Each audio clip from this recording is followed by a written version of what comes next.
Let's talk about some things happening around the NFL. Tom Pelissero says that the NFLPA is proposing a change in the NFL schedule, basically saying we want a ramp up period before training camp as opposed to these OTAs and then these off-season conditioning programs that take place. And then there's like a month and a half off, and then you get right back into training camp full speed like a weekend.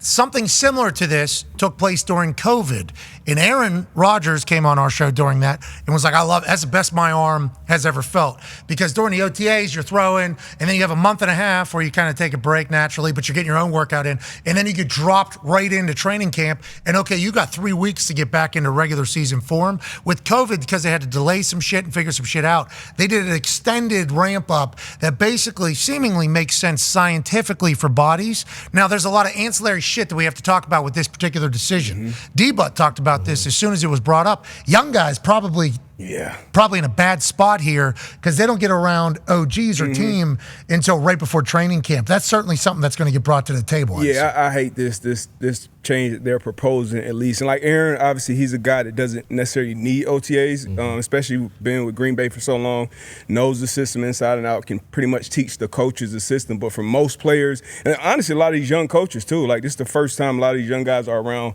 vets. You see how they go about meetings. You see them taking notes. You go through walkthroughs, installs. You have all these different things. And, like, time off is cool. And I feel like, the union, that's always kind of like a trade-off. Oh, we got more time off. But, like, if you're a player, like, you got a small window to, like, make your money, make your impact on the team, learn plays, and then apply them to the field. So, like, you mentioned it earlier, the main thing is the main thing. Like, football is the main thing. Like, what else are you prioritizing, even in the offseason? Like, your season over in January for half the league, early February, Valentine's Day pretty much for the champs. You got a couple months off, OTA starting, and you got that month and a half break where you could take another trip or do whatever and then come back into the training camp and be ready. Now I just feel like that longer time off, and now you're showing up a couple weeks before training camp, so now already long season will now be even longer. Like it's just I feel like a bad mix. I don't know why it's even been proposed, but people are always trying to figure out things I don't think necessarily need to be figured out. I was not a part of bingo. If it's not broke, you don't have to fix it all the time. But like I think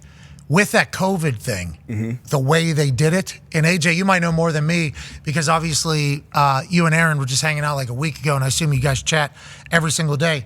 Was Aaron the norm with how everybody else felt going into season? Like body felt better than ever, in best shape going into camp? And is that because some guys can't handle the away time to get themselves in shape for camp, so the OTAs are basically serving as like, hey, this is pretty much what you need to do to be in shape for camp? Do you think that's the case? Yeah, I'm not sure exactly how everybody feels, but I know when people have that extended period of time off and, the lockout situation, then we went to camp right like July 31st, August 1st, whenever it was, bam, we all just went straight to camp, no real ramp up. That was unbelievable. Everyone actually seemed to love that. When like D-Butt said, though, the younger player thing, I 100% agree. I remember I got drafted, and 4 days later, because Mike McCarthy, it was his first year, we had a full team veteran mini camp, not just a rookie camp. So I'm lined up trying to jam Donald Driver in the slot 15 yards downfield, and he's yelling at me, hey, it's in college, you can't do this. So I know, though, just from taking part in that like 2-day mini camp, being around the dudes, like all the guys, already made me 1,000 times more comfortable when I came back to work in OTAs with them. Maybe they'll do something. Yeah. Round maybe just 2 weeks on, 2 weeks off. I don't know. Actually, I don't know. How do you do it? This proposal, I wonder if they're just trying to figure out what the answer is for off-season. I haven't heard a lot of people bitching about this off-season. Have we? No, not at all. I mean, T. Higgins, Jamar Chase not there in Cincinnati, so that's obviously big storyline because they would like to have contracts done. And I guess with where the time is right now, with when contracts have to be done by for the regular season, I guess these types of situations do boil in the offseason where guys aren't there at voluntary stuff because they're in the middle of contract disputes, or OGs aren't at the voluntary stuff because they have the same offense coordinator. They've been there. They're having a little bit more offseason. But it doesn't sound like anybody's like really bitching right now. Because it's not hard. You know what I mean? You show up there for a few hours, you work out, you practice, you meet, and then you pretty much have the rest of the day. Now, if your team is in a city that sucks and you're away from your home in like where? Phoenix or Miami or somewhere like that, LA, that may suck. But the work part of it, and you're getting used to the different guys. Like, I forgot who we had on, but they were like, yeah, every player is here. Like, every person is in attendance. Packers, one of the teams that went deep into the playoffs. And, like, that's typically how it is. And if you have to miss, it's not a big deal. Like, hey, my daughter got a graduation, or my son got this. Like, I won't be here for a couple of days. It's pretty cool. But, I'm sure they'll figure it out and make it work. But with this longer season coming, which we all know it is, that would really, really suck to be, everything just rolls kind of into an 18-game season. Yeah, having 5 months off or 4.5 months off and then like 6.5 or whatever it is. Straight would be an interesting guys handling their free time. Got to be a pro. Like, that's the true test. Hey, you're a pro now. It's on you. Yeah.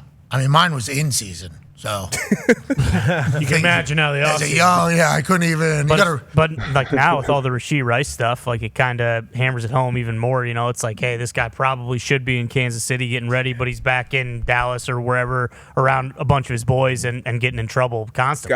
Got to be a pro. To that point, you got to be a pro. It's on you. And I would tell all the young guys out there, hey, I'm a firm believer in the buddy system. Get your buddy. I had a buddy every offseason. Me and my guy Tyvon Branch.